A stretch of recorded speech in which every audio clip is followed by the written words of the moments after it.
ljubljanskega studia 136 lepo pozdravljeni, to so Vesti na vesti. Socialni demokrati so v Kranju pripravili prvi večji predvolilni shod pred jesenskimi parlamentarnimi volitvami, na katerem so skupaj zapeli in se zabavali s Hribarjem.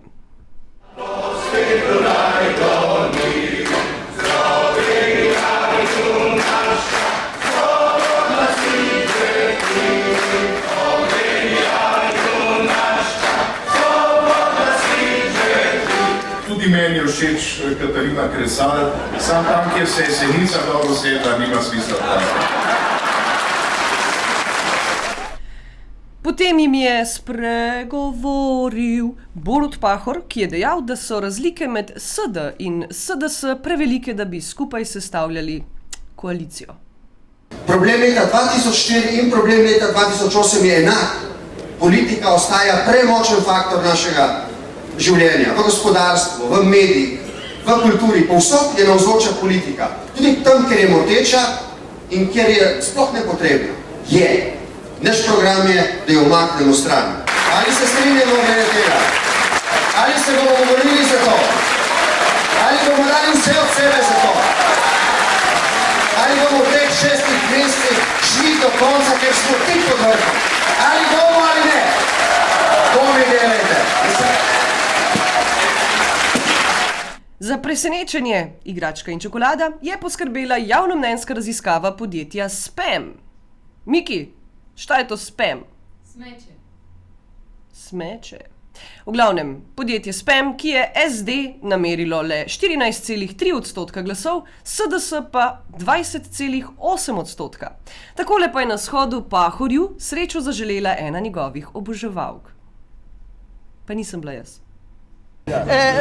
Medo, ljubi polno skledo. Če pa polne sklede ni, mali medo se jezi. Zakon o zaključku denacionalizacije prejšnji teden v državnem zboru ni dobil zadostne podpore, saj zanj ni glasovalo kar 6 poslancev SDS-ja. Vodja poslanske skupine Nove Slovenije Jožef Horvat pa meni, da bodo s tem najbolj oškodovani davkoplačevalci. Vendar je problem v tem, da se je očitno opozicija in tudi nekatere druge politične sile v Sloveniji tako postavila proti temu zakonu, da smo se v koaliciji pravzaprav odločili, da sami omogočimo, da zakon pade. Poslanka Lipe Barbara, ne Barbi, Žgajner-Tavš je prepričana, da gre pri zavrnitvi zakona za zaroto. Po njenem nekateri poslanci SDS-ja namenoma niso glasovali za, ker Nova Slovenija ne podpira pokrajinskega predloga Slovenske demokratske stranke. Zvonko Černač iz SDS pa je padec zakona komentiral takole. Glejte, vsako odločitev treba sprejeti tako, kot je. Tako da v parlamentarnih demokracijah odloča večina. V tem primeru bi morala odločiti kvalificirana večina, te ni bilo in ne vidim kakšne velike zgodbe. Analitski oddelek davčne uprave preiskuje tudi utaje davkov pri avtomobilskih poslih. Poznamo mi take. Vodja oddelka Uroš Novak nam je predstavil nekaj konkretnih primerov, ki si jih tudi jaz ne bi branila. Pa ne bi jih utajila. V primeru enega avtomobila, ki je res velike vrednosti, je bilo skupaj utajenega DDV-ja in DMV, če ga lahko tako imenujem. Kaj je ta DMV?